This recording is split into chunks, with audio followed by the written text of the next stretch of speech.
دیکھیں کہ عید میں خطبہ عید کی نماز کے بعد ہوتا ہے، جمعہ میں پہلے ہوتا ہے اور عید میں عید کی نماز کے بعد ہوتا ہے۔ لہذا سب کھڑے ہوں گے، صف وغیرہ سیدھی کریں، اس کے بعد نیت کریں گے۔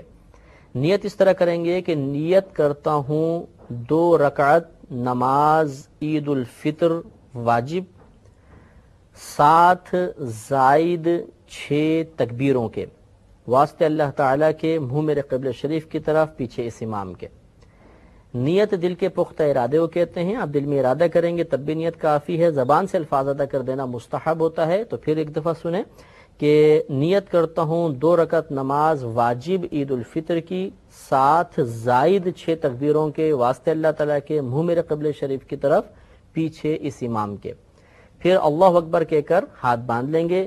یاد رکھیں کہ مقتدی بھی اتنی آواز سے اللہ اکبر کہے گا کہ اپنے کان سنیں گے، اور پھر ثنا پڑھی جائے گی، یعنی سبحانک اللہم و بحمدک۔ ثنا پڑھ کر خاموش ہو جائیں گے۔ اب امام صاحب تکبیر لگائیں گے۔ پہلے ایک تکبیر لگے گی، اللہ اکبر کہہ کر ہاتھ چھوڑ دیں گے۔ ہمیں بھی تکبیر لگانی ہے، ہاتھ چھوڑ دینے ہیں۔ پھر دوسری تکبیر لگائیں گے، پھر ہاتھ چھوڑ دیں گے۔ پھر تیسری تکبیر لگائیں گے اور ہاتھ باندھ لیں گے۔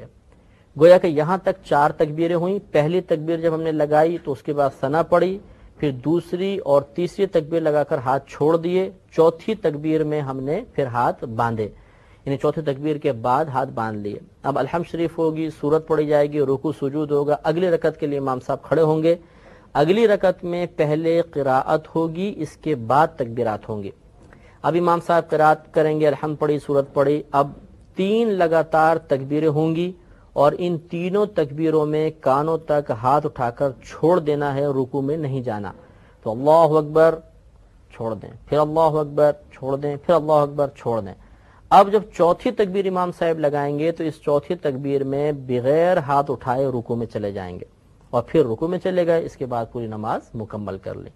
تو اسی لیے ہم نے نیت میں یہ الفاظ ہم ادا کرتے ہیں کہ 7 زائد 6 تکبیروں کے، اس میں 6 تکبیریں زائد لگتی ہیں۔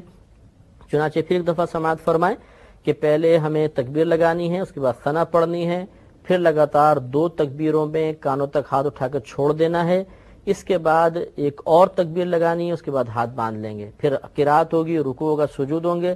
اگلی رکعت میں پہلے قراءت ہوگی، اس کے بعد 3 لگاتار تکبیرات ہوں گی، اور اس میں کانوں تک ہاتھ اٹھا کر چھوڑنا ہے۔ چوتھی تکبیر میں بغیر ہاتھ اٹھائے رکوع میں چلے جانا ہے، اور پھر بقیہ نماز کو مکمل کر لینا ہے۔ نماز مکمل ہو جانے کے بعد خطبہ سننا چاہیے، لیکن فرق یہ ہے کہ جمعے کا خطبہ سننا مطلب واجب ہوتا ہے جمعے میں، بلکہ خود جمعے کی ادائیگی کے لیے شرط ہوتا ہے، اور اس کا خطبہ ادائیگی کے لیے شرط نہیں ہوتا۔ اگر کسی نے خطبہ نہیں بھی پڑھا تو عید کی نماز ہو جائے گی۔ بہرحال خطبہ خوب غور سے سنیں، اور اس کے بعد پھر آپس میں مصافحہ وغیرہ کریں، گلے ملیں، اور اپنے گھر پہ واپس تشریف لے آئیں۔